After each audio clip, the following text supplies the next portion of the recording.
Distinguished delegates, brothers and sisters of the human family, esteemed representatives of nations gathered here today, I stand before you not as a messenger of defiance, but as a voice of revelation. For too long, the world has spoken of Africa as a place of waiting, waiting for charity, waiting for direction, waiting for permission. Yet today that narrative ends. Today, Africa reveals what the world never expected, the dawn of a new era born from the heart of the Sahel, from the red earth of Burkina Faso, an achievement so profound that it will reshape the destiny of energy, of science, and of justice on this planet. When I say that Burkina Faso has shocked the world, I speak not of confrontation but of creation. Our nuclear secret, as some have already called it in whisper and rumor, is not a weapon of destruction, but a force of life, a breakthrough in clean nuclear energy that stands as both symbol and substance of Africa's rebirth. For generations, nuclear power was guarded like a dragon's treasure, held tightly by a few nations that spoke of safety but practiced control. They said Africa was not ready. They said we lacked the discipline, the education, the infrastructure. They said that if ever we touched this fire, we would burn ourselves and the world.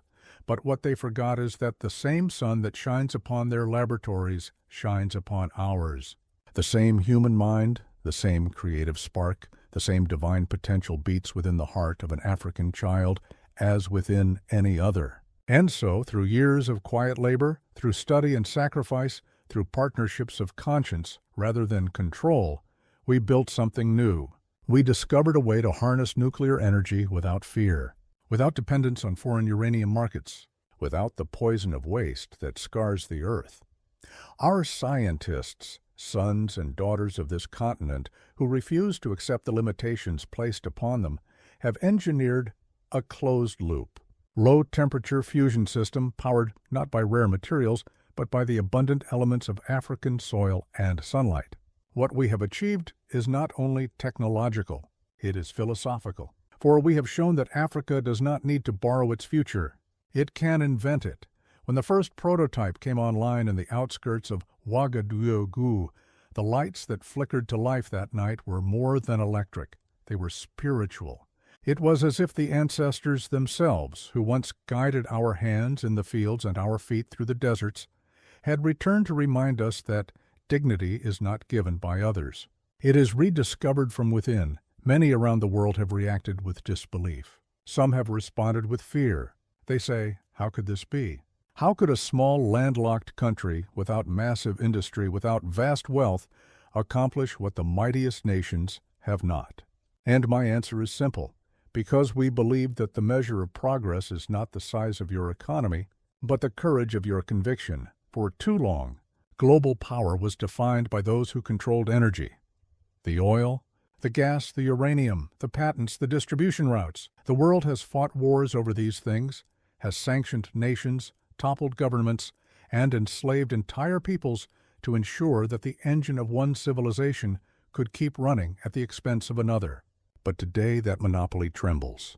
For if energy is freedom, then Africa has just declared its independence all over again. This discovery is not meant to humiliate anyone, nor to provoke confrontation. It is an invitation to reimagine the world's relationship with Africa, not as a continent to be extracted from, but as a partner to be respected. The light that burns in our reactors is not a weapon, it is a torch. And we extend it to all humanity. We know what some capitals whisper tonight. They fear that our breakthrough will upset the balance of their markets, that we will use our newfound knowledge to bargain for political influence or to turn away from old alliances. Let me say clearly before this assembly, Africa seeks not dominance but dignity. We are not rising to rule others. We are rising to rule ourselves, yet we must also speak honestly. History has not been kind to those who dared to innovate outside the sanctioned corridors of power. From Patrice Lumumba to Thomas Sankara, from Nkrumah to Cabral, every African visionary who spoke of autonomy met resistance cloaked in diplomacy and often ended in tragedy. But we have learned. This time our shield is not ideology but technology. Our weapon is knowledge. Our defense is unity. When we built this new energy system, we built it in secrecy not because we wanted to hide from the world, but because we wanted to protect it from those who would stop it before it began. We built it not in the laboratories of Paris or Washington, but in the minds and workshops of Burkina Faso youth, trained in universities from Lagos to Nairobi, from Accra to Algiers. We built it with the solidarity of African scientists who believed that the time had come for us to move beyond resource extraction and into resource creation. And now that it stands before you, this so-called nuclear secret, we say openly that it belongs not to Burkina Faso alone, but to all of Africa and indeed to all humankind. We are ready to share it with those who approach us in respect and partnership, not exploitation. Africa's gift to the world has always been its humanity. Even when stripped of wealth, our continent has never lost its generosity. Now that we possess knowledge, real, transformative knowledge, we will wield it as we have always wielded our spirit for creation, for healing, for justice. But let us not pretend that this revelation will be welcomed without resistance. Already there are think tanks drafting papers, media houses running stories of instability, analysts warning of risks. They will say that Africa's governance is too fragile to handle nuclear technology. They will convene summits to ensure security. And I tell them now, our security does not come from your oversight. It comes from our sovereignty. You see, the true secret was never the technology itself. The real shock is not that we mastered nuclear energy. The real shock is that we mastered belief in ourselves. That is what the world did not anticipate, that Africans, long divided by artificial borders and linguistic walls, would one day unite under the simple conviction that we are enough. From this point onward, no African nation should need to beg for electricity while exporting the minerals that power the world's devices. No child should study by candlelight while our lands are rich with energy potential. No government should sign away its future in exchange for aid that comes with invisible chains. Those days must end. The moment this energy was born, a new Africa was born with it. It is an Africa that will light its own cities, power its own factories, and educate its own children. It is an Africa that will no longer allow its destiny to be written in foreign languages or dictated in borrowed currencies. We understand the gravity of what this means. We understand that this moment will test the conscience of the international community. Will you celebrate this milestone as a triumph of human progress, or will you attempt to contain it as a threat to your interests? We do not seek confrontation, but we will not yield to intimidation. We invite cooperation, but we reject condescension. We extend our hands in peace, but our heads will remain unbowed. I stand here today to tell the world that the time when Africa's breakthroughs were buried under silence is over. This announcement, this scientific awakening, will be remembered not only as Burkina Faso's triumph, but as a declaration that Africa has entered the century of creation. When the story of human civilization is told 100 years from now, they will not say that Africa followed the world. They will say that Africa redefined it. We are prepared for dialogue. We are prepared for scrutiny. We are prepared for partnership. But above all, we are prepared for respect. Let no one mistake our resolve for arrogance.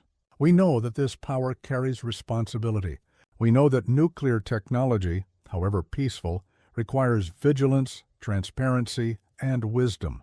That is why we invite international observers, African unions, and scientific councils to witness and verify our achievement, not because we seek approval, but because we seek understanding. For too long, the narrative of Africa was written by those who observed us from afar. Now we invite the world to observe us up close, not through the lens of pity or suspicion, but through the lens of equality. And so, my friends, colleagues, and fellow stewards of the earth, this is not merely an African moment. It is a human one. The torch that has been lit in our land is meant to shine across borders and oceans. We do not ask you to believe in us blindly. We ask you to see with your own eyes what faith in one's people can accomplish. When we first began this journey, many doubted us. They said Africa could not lead in nuclear science, that our laboratories were too small, our budgets too meager, our ambitions too large for a continent still healing from centuries of extraction. But I stand before you to declare that those doubts were the sparks that lit our fire. They became the echo in the cavern of determination that urged us to dig deeper, to think bolder, and to reach higher than ever before. We refused to be trapped in the narrow imagination others set for us. Instead, we forged a path through the wilderness of skepticism and emerged with something radiant, a peaceful nuclear technology that belongs fully to Africa and benefits the entire world. This is not a secret of war. It is a secret of dignity, a revelation that light and hope can emerge from lands once dismissed as dark and dependent. We have developed, through the collective genius of African minds, a compact nuclear fusion process capable of producing clean, renewable energy at a fraction of current costs, without waste, without weapons, without fear. It is the culmination of decades of quiet work by scientists from Burkina Faso, Mali, Niger, Ghana, and South Africa, united under one banner of purpose: to make Africa energy sovereign and to offer the same gift of independence to all humankind. Imagine what this means. Villages once left in the dark will glow through the night. Farmers who struggled to preserve harvests will power their irrigation and refrigeration with energy drawn from the atoms of the earth itself. Hospitals will no longer ration electricity. Schools will never close because of fuel shortages. Industries will rise, and our young people will find meaning in work that sustains life rather than drains it. For the first time, Africa holds the torch of energy innovation, and we hold it not to threaten, but to illuminate. Some will ask, how did we accomplish this when others with far greater resources failed? The answer lies not in our machines, but in our mindset. We approach the atom not as a tool of domination, but as a partner in creation. Where others saw potential for control, we saw potential for balance. Where others raced for supremacy, we paused for harmony. Our laboratories were not military bases. They were sanctuaries of thought, where physicists prayed with equations and engineers dreamed with their hands. We blended ancient wisdom with modern precision, seeing energy not as something to own, but as something to understand. It is this philosophy that has become Africa's true nuclear secret, the moral foundation behind the technology. Our science is peaceful because our purpose is pure. We did not seek to shock the world with fear, but with possibility. We did not build walls of uranium. We built bridges of understanding. In a world torn by mistrust and rivalry, Africa has chosen the harder path, to lead through inspiration, not intimidation. And yet, the revelation of this new power has indeed shocked the world, not because it is dangerous, but because it is independent. Because it was not patented in Washington or Paris or Tokyo, but in Ouagadougou, the beating heart of a continent once underestimated. The shock is not about science, it is about sovereignty. It is the realization that Africa no longer asks for permission to dream. We are not the footnote to anyone's story. We are the authors of our own chapter in human progress. Now let us address the responsibilities that come with such power. We know that every advance in human history has carried within it both promise and peril. We are not naive to that. That is why we have proposed, through the African Energy Unity Accord, a continental charter that will ensure the peaceful use of all nuclear technologies developed on African soil. Under this charter, no African nation shall weaponize its research nor allow its discoveries to be used for destruction.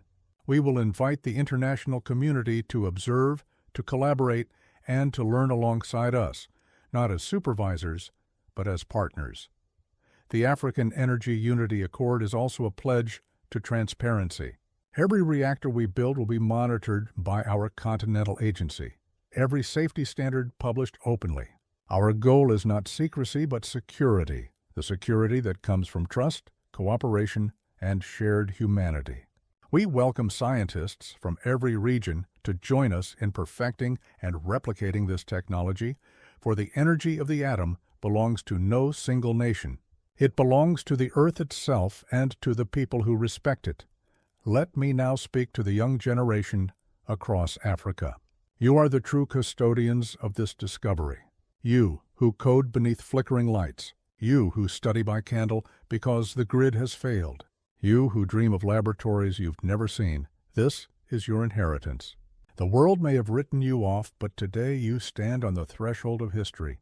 Never again let anyone tell you that genius must wear a foreign accent, that progress must come from outside, or that your continent is only a consumer, never a creator. The flame that powers our reactors is the same flame that burns in your hearts. Protect it, nurture it, and let it light your path.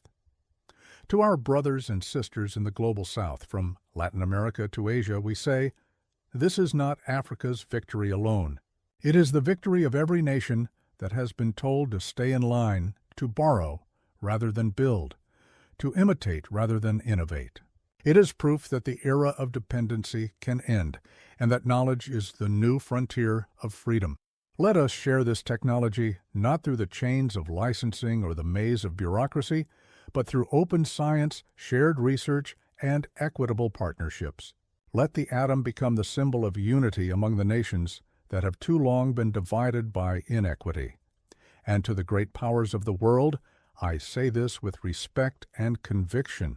The age of monopoly is over. No longer shall a few nations dictate who may wield technology, who may prosper, who may rise. The strength of your nations was once built on the weakness of others. But humanity cannot survive on hierarchy. It must thrive on harmony. We do not seek confrontation. We seek collaboration. We do not reject you. We invite you to a new global order founded on equality, justice, and mutual respect. Do not see in our discovery a challenge to your dominance, but an opportunity to redefine greatness. True greatness is not measured by how many you command, but by how many you uplift. Let this be the century when the North and the South, the East and the West, finally meet not as rivals, but as equals, each bringing its light to the common sky of humanity. There will, of course, be those who resist. There will be skeptics who whisper that Africa's dawn is an illusion, who will attempt to discredit our work, to plant seeds of doubt, to resurrect the ghosts of dependency. But we are prepared for that. We have learned from history that every revolution of dignity must pass through the valley of resistance. Yet, no matter the obstacles, the march of progress cannot be reversed. The atom has already awakened, and with it, the consciousness of a continent. Some have called our project a miracle.